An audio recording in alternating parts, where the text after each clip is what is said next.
22nd question, what are the sources of non-tax revenue? Non tax ರೆವೆನ್ಯೂನ sources ಏನು, ಮೂಲಗಳೇನು ಅಂತ ಕೇಳಿದ್ದಾರೆ. Okay, ತೆರಿಗೆಯೇತರ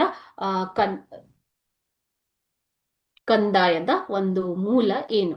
April 2015, April 2023, June 2016, June 2019 and 2019-23-24 ಅಲ್ಲಿ ಕೇಳಿರುವಂತ ಕ್ವಶನ್ ಇದು.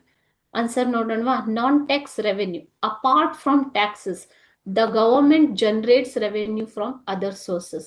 ತೆರಿಗೆಯ ಹೊರತಾಗಿಯೂ ಸರ್ಕಾರ ಬೇರೆ ಬೇರೆ ವಿಧದಲ್ಲಿ ಬೇರೆ ಬೇರೆ ಮೂಲಗಳಿಂದ ಕಂದಾಯವನ್ನ ಕಲೆಕ್ಟ್ ಮಾಡುತ್ತೆ. This is called as non tax revenue. ಇದನ್ನ ನಾನ್-ಟ್ಯಾಕ್ಸ್ ರೆವೆನ್ಯೂ ಅಂತ ಕರಿತೀವಿ.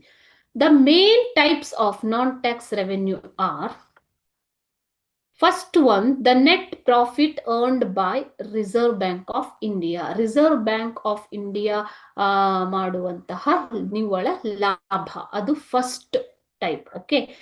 Second one, the net profit generated by Indian railways. ಇದು ಪಬ್ಲಿಕ್ ಆಗಿದೆ ಅಲ್ವಾ. ಸೊ ಇಂಡಿಯನ್ ರೈಲ್ವೆ, ಭಾರತೀಯ ರೈಲ್ವೆ ಅರ್ನ್ ಮಾಡುವಂತಹ ಒಂದು ನಿವ್ವಳ ಲಾಭ ಕೂಡ ನಾನ್-ಟ್ಯಾಕ್ಸ್ ರೆವೆನ್ಯೂ ಅಲ್ಲಿ ಬರುತ್ತೆ.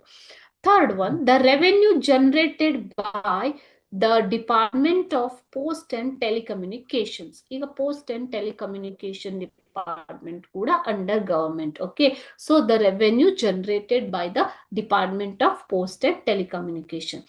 Fourth one is the revenue generated by public sector industries. ಬೇರೆ ಬೇರೆ ಪಬ್ಲಿಕ್ ಸೆಕ್ಟರ್ ಇಂಡಸ್ಟ್ರಿಗಳು, ಕೈಗಾರಿಕೆಗಳು, ಸರ್ಕಾರದ ಅಡಿಯಲ್ಲಿ ಬರುವಂತಹ ಕೈಗಾರಿಕೆಗಳು ಅರ್ನ್ ಮಾಡುವಂತಹ ಒಂದು ರೆವೆನ್ಯೂ, ಅದು ಕೂಡ ನಿಮ್ಗೆ ಯಾವ್ದ್ರಲ್ಲಿ ಬರುತ್ತೆ? ನಾನ್-ಟ್ಯಾಕ್ಸ್ ರೆವೆನ್ಯೂ ನಲ್ಲಿ ಬರುತ್ತೆ. Next one, the revenue generated by coins and mints. Coins and mints ಕೂಡ ಅರ್ನ್ ಮಾಡುವಂತಹ ರೆವೆನ್ಯೂ, ನಾಣ್ಯಗಳು ಮತ್ತು ಬ್ಯಾಂಕ್ಗಳ ಅರ್ನ್ ಮಾಡುವಂತಹ ರೆವೆನ್ಯೂ. ಓಕೆನಾ. ನೆಕ್ಸ್ಟ್ ನಾಣ್ಯಗಳು. ಓಕೆ.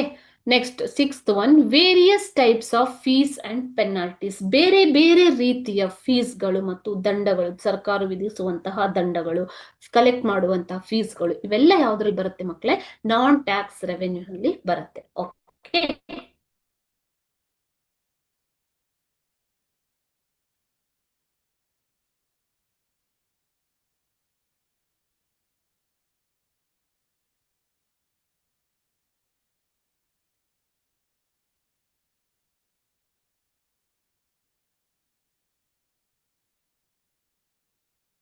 ಕಾಯಿನ್ಸ್ ಅಂಡ್ ಮಿಂಟ್ಸ್ ಅಂತಂದ್ರೆ ಟಂಕಸಾಲೆಗಳು, ನಾಣ್ಯ ಮತ್ತು ಟಂಕಸಾಲೆಗಳು, ನಾಣ್ಯವನ್ನ ತಯಾರು ಮಾಡುವಂತ ಟಂಕಸಾಲೆಗಳು. Okay, so all these come under non tax revenue.